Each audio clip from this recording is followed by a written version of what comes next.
Okay, we're here on the west coast of Vancouver Island. Building condition on this particular site is a little different. The footing has been covered, but the footing, instead of being a typical 16-inch, it had to go to 36 inches because of the soft soil, with 4 rows of rebar parallel to the wall, and then a second set of bars at 90 degrees to that every 18 inches, all 5/8 bar. Then we poured an 8-inch stem wall, approximately 32 inches tall, 8 inches thick. It has 2 rows of 5/8 rebar in it, and then there are anchor sill bolts every 4 feet to meet the seismic requirements for here on Vancouver Island. We also placed a liner of foam against the foundation wall. Down near the footing, it's 4 inches thick, and what we have also done is inlaid 12 inches of foam below the slab. The slab is now isolated by 8 inches of foam, so there's very minimal heat loss to the exterior. We also chose to put the foam on the inside of the wall simply to prevent insects getting into it. In our hopes that this way the longevity of the building will be ensured. Okay, we're going to start pretty soon framing the wall. As you can remember, the slab is over here. We've got 8 inches of foam, then the concrete wall. What we're going to do is a double stud wall, so a separate plate on top of the slab, one on the extreme.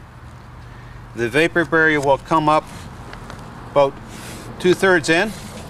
Fiberglass, rock salt insulation here, and rock salt.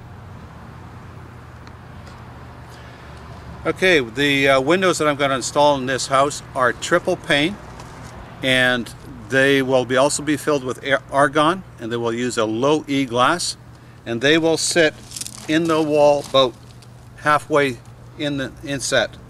And their only thermal bridging will be the plywood going from one side to the other. As a result, there will be very little heat loss.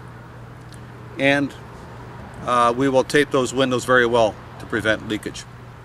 Today we installed a shower pan that's recessed in the concrete, and at some point I will tile the shower pan, and it will be wheelchair accessible. And there will be controls outside the shower stall so that somebody can help somebody who is limited mobility.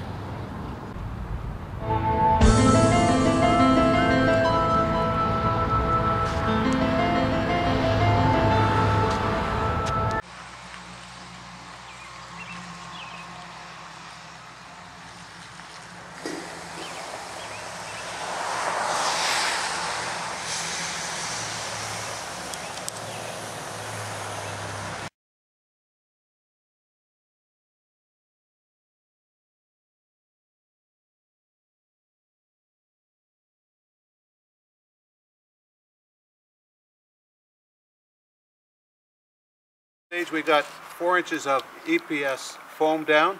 We've got another layer of 3-inch, and then once we have the 3-inch, we're going to install the hot water line. This happens to be a piece of PEX 1/2-inch. I will be using a color-coded red tube instead of a blue one to identify them. And then I'll lay a 1-inch filler strip of EPS foam, and then eventually it will be capped with the final layer of 4-inch EPS foam for a total of a 12-inch foam bed underneath the slab.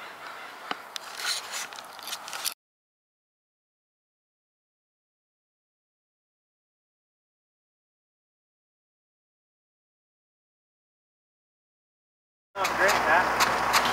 Did it really great.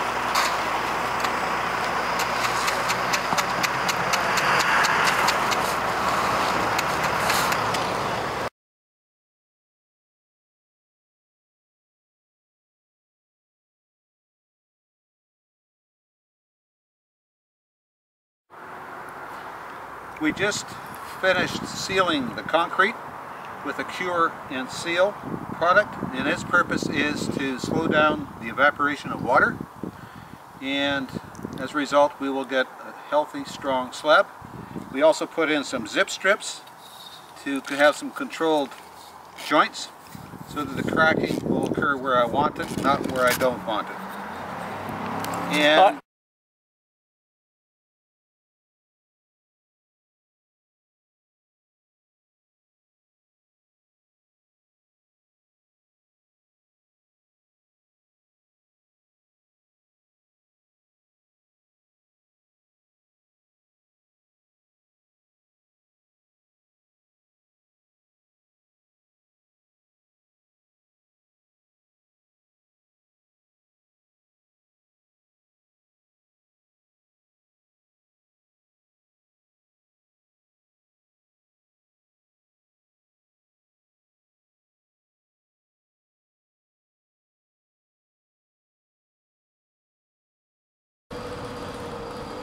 we're nearing the end of the framing. I've been working alone. The exterior walls are twin framed. They are 2x4, 24-inch on center, spaced 20 inches apart. In other words, the wall is 20 inches thick. The shear walls are in place and they've been nailed off. And we hope to have the exterior sheathing inspected very soon. And from there, I will be waiting for the trusses, and that'll take some time, and I will be going probably to another project while I wait for those trusses.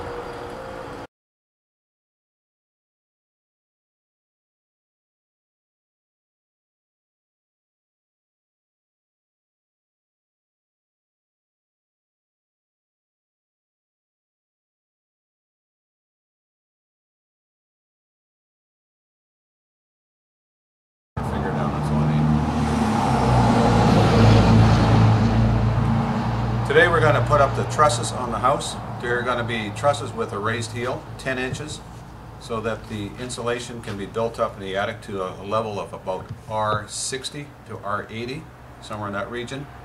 And we hope to have half of them up today, and the crane should be here in a few minutes.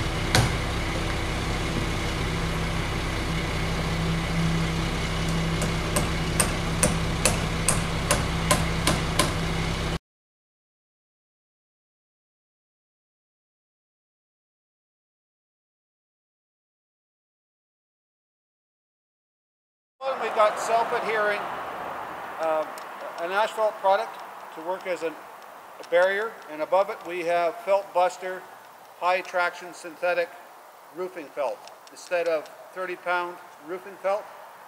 Chose this simply because it's a wet period of the year and it won't wrinkle like the 30-pound felt.